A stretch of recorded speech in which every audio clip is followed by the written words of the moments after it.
নমস্কাৰ বন্ধুসকল, welcome to my YouTube channel Assam career latest. আজি পুনৰ নতুনকৈ চাকৰি আহিল নগৰ নিগম বিভাগৰ ফালৰ পৰা।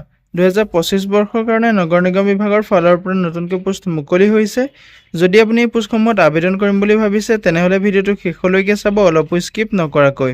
পদসমূহত আপুনি কেনেদৰে আবেদন কৰিব, আবেদন কৰিবলৈ আপোনাৰ বয়সৰ সময়সীমা কিমান লাগিব, সিলেকশ্যন প্ৰচিডিউৰটো কেনেকুৱা আছে, এডুকেশ্যন কোৱালিফিকেশ্যন কিমান বিচাৰিছে, এপ্লিকেশ্যন ফিজ কিমান কাটিব লাগিব, সম্পূৰ্ণ তথ্য এই ভিডিঅ'টোত আলোচনা কৰিম। ভিডিঅ'টো শেষলৈকে চাই যাব, অলপো স্কিপ নকৰাকৈ।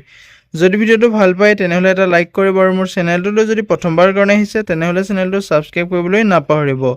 লগতে ভিডিঅ' ডেছক্ৰিপশ্যনত মই হোৱাটছআপ চেনেলৰ লিংক দিছোঁ, তাতো গৈ আপোনালোকে হোৱাটছআপ চেনেলটো ফ'ল' কৰি ল'ব আৰু ভিডিঅ'টো সকলো বন্ধু বান্ধৱীলৈ শ্বেয়াৰ কৰি দিব, যাতে সকলোৱে জবৰ আপডেটসমূহ এই চেনেলৰ দ্বাৰা পাই থাকিব পাৰে।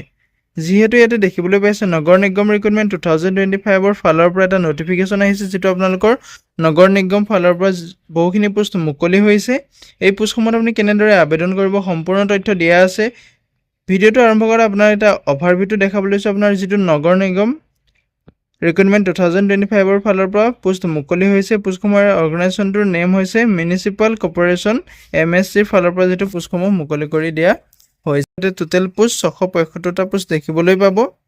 এপ্লাই মোডটো আপোনালোকে এই পোষ্টসমূহত অনলাইন মাধ্যমেৰে আবেদন কৰিব পাৰিব। হু কেন এপ্লাই ক্ষেত্ৰত ক'বলৈ গ'লে অল ইণ্ডিয়া মেল ফিমেল কেণ্ডিডেটে এই পোষ্টসমূহত আবেদন কৰিব পাৰিব। সিলেকশ্যন প্ৰচেছটো ইয়াতে আপোনালোকৰ কোনো ধৰণৰ এক্সাম নহয়, আপোনালোকৰ মাত্ৰ এটা ডকুমেণ্ট ভেৰিফিকেশ্যন হ'ব।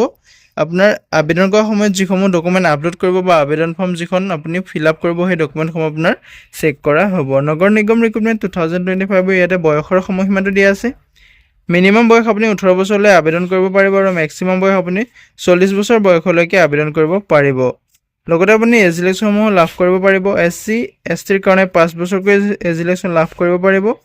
OBCৰ কাৰণে 3 বছৰকৈ এজ ইলেকশ্যন লাভ কৰিব পাৰিব আৰু EWSৰ কাৰণে 10 বছৰকৈ এজ ইলেকশ্যন লাভ কৰিব পাৰিব। ইয়াতে এপ্লিকেশ্যন ফিজটো দিয়া আছে।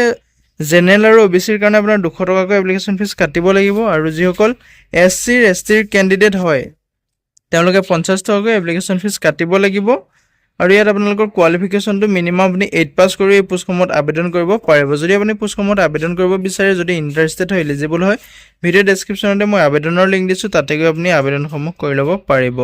ইম্পৰ্টেণ্ট ডকুমেণ্টসমূহ হৈছে আপোনালোকৰ আধাৰ কাৰ্ড লাগিব, আপোনালোকৰ 8 পাছতে হওক বা 10 পাছতে হওক আপোনাৰ মাৰ্কশ্বিট চাৰ্টিফিকেট লাগিব, ৰেজিষ্টাৰ্ড মোবাইল নাম্বাৰ লাগিব, ইমেইল ID লাগিব, লগতে আপোনাৰ পাছপৰ্ট চাইজ ফটোগ্ৰাফ লাগিব, ছিগনেচাৰ লাগিব, কাষ্ট চাৰ্টিফিকেট লাগিব, লগতে আপোনাৰ বয়সৰ প্ৰমাণপত্ৰ বিচাৰিছে। ইয়াতে ইম্পৰ্টেণ্ট ডেটসমূহ হৈছে, যিহেতু ষ্টাৰ্টিং ডেটটো আপোনালোকৰ 21 আগষ্টৰ পৰা ষ্টাৰ্ট হৈ গৈছে, লাষ্ট ডেটটো আছে আপোনালোকৰ 17 ছেপ্টেম্বৰ তাৰিখলৈকে লাষ্ট ডেট আছে। যদি আপুনি এতিয়াও আবেদন কৰা নাই, আবেদনসমূহ কৰি ল'ব পাৰিব। ভিডিঅ' ডেছক্ৰিপশ্যনতে মই আবেদন কৰা লিংক দিছোঁ, তাতে গৈ আপুনি আবেদনসমূহ কৰি ল'ব পাৰিব।